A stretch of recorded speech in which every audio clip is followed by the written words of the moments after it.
और अब देखेंगे 20 खबरें फास्ट 20 में।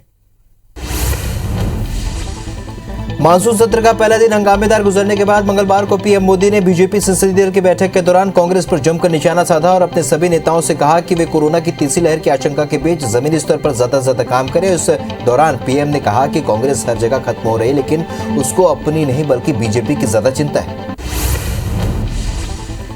पीएम नरेंद्र मोदी ने संसद में विपक्षी दलों के हंगामा करने और कार्रवाई में बाधा पहुंचाने पर चिंता जताई। कहा कि ऐसे समय में जब पूरी मानव जाति कोविड-19 महामारी संकट का सामना कर रही है, विपक्षी दलों का ये रवैया बहुत ही गैर जिम्मेदाराना है। पीएम ने अपने सांसदों से कहा कि कांग्रेस अब भी इसी मुगालते में है कि इस देश पर शासन करने का हक सिर्फ उसी को।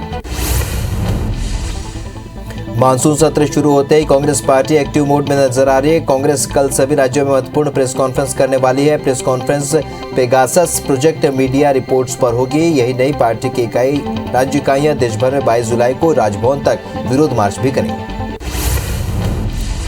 दिल्ली में आज भी शिरोमणि अकाली दल ने संसद के बाहर कृषि कानूनों के खिलाफ विरोध प्रदर्शन किया। शिरोमणि अकाली दल की नेता हरसिमरत कौर ने बताया कि इन कृषि कानूनों के खिलाफ सिर्फ शिरोमणि अकाली दल खड़ा है, कांग्रेस अपनी कुर्सी बचाने में लगी हुई।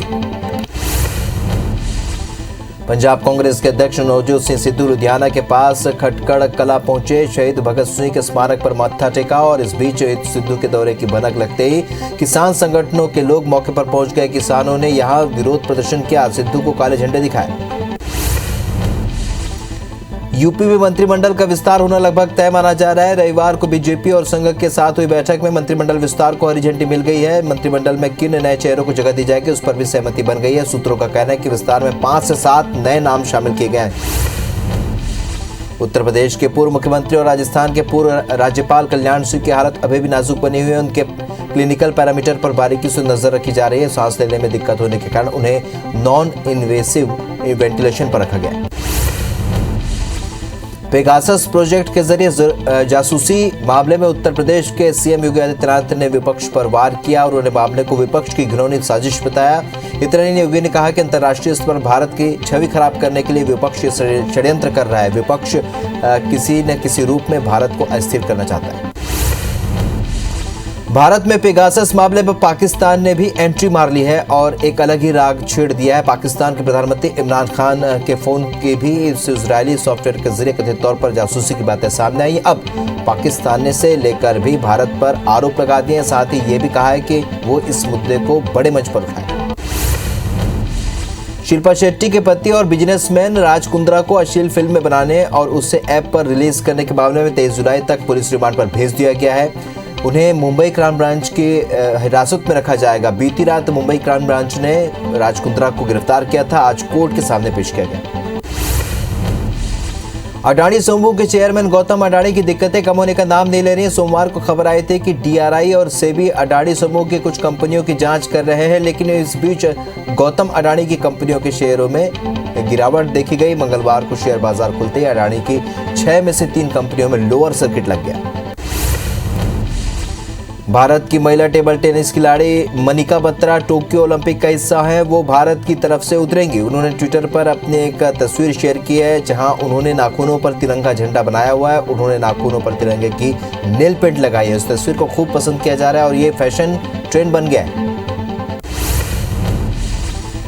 आज देवशयनी एकादशी मनाई जा रही है और इस मौके पर उत्तर प्रदेश के प्रयागराज संगम पर श्रद्धालु पहुंचे और घाट पर सुबह सुबह पहुंचे श्रद्धालुओं ने पूजा अर्चना की। इस दिन का खास महत्व होने के कारण श्रद्धालुओं ने घाट पर स्नान भी किया। भोपाल में आज शिवराज कैबिनेट की बैठक हुई जिसमें कई अहम प्रस्तावों को मंजूरी मिल गई है। कैबिनेट में पुलिस थानों में सीसीटीवी लगाने का प्रस्ताव पारित हुआ। साथ ही छतरपुर के बक्सवाहा में नया आईटीआई खोला जाएगा। वहीं बड़े बांधों को साफ करने का कार्य निविदा से कराया जाएगा।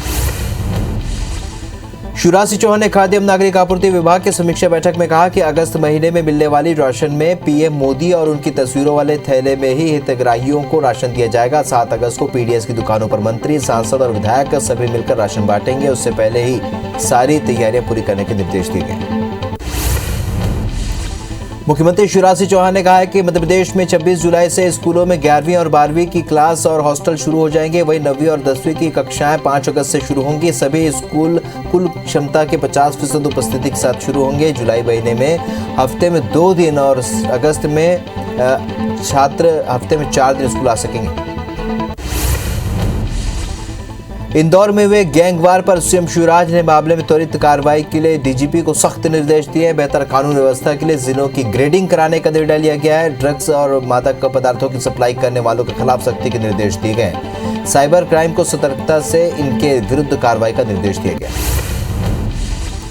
मध्य प्रदेश विधानसभा के मानसून सत्र को लेकर पूर्व संसदीय कार्य मंत्री गोविंद सिंह ने बीजेपी पर निशाना साधा। गोविंद सिंह ने कहा, छोटा सत्र है, जनता के मुद्दों पर चर्चा नहीं हो पाएगी। शिवराज सिंह के सीएम रहते कभी भी सत्र पूरे नहीं चले हैं। सदन में चर्चा न हो इसलिए सरकार छोटे सत्र बुलाती। दिग्विजय सिंह ने मुख्यमंत्री पद के लिए प्रहलाद पटेल और वीडी शर्मा को लेकर ट्वीट किया। इस पर पीडब्ल्यूडी मंत्री गोपाल भार्गव ने दिग्विजय को चुटकुलेबाज बताया और कहा कि दिग्विजय सुर्खियों में बने रहने के लिए बयानबाजी करते हैं, उन्हें कोई गंभीरता से नहीं लेता। प्रभारी मंत्री बनने के बाद गोपाल भार्गव पहली बार निवाड़ी पहुंचे थे। राज्य की महिला एवं बाल विकास मंत्री अनिला भेड़ा सोमवार को बालोद पहुंची। मंत्री ने समाज कल्याण विभाग के कार्यक्रम में 37 दिव्यांगजनों को उपकरण प्रदान किए। सुनजारी बालोद के विधायक संगीता सिन्हा ने राज्य सरकार की विभिन्न जन कल्याणकारी योजनाओं को सामने रखा। यहां पर विवाहित दंपति को विवाह प्रोत्साहन राशि का भी चेक दिया गया। इस बुलेटिन में फिलहाल इतना, लेकिन ताजा अपडेट के लिए आप बने रहिए IBC 24 के साथ। नमस्कार।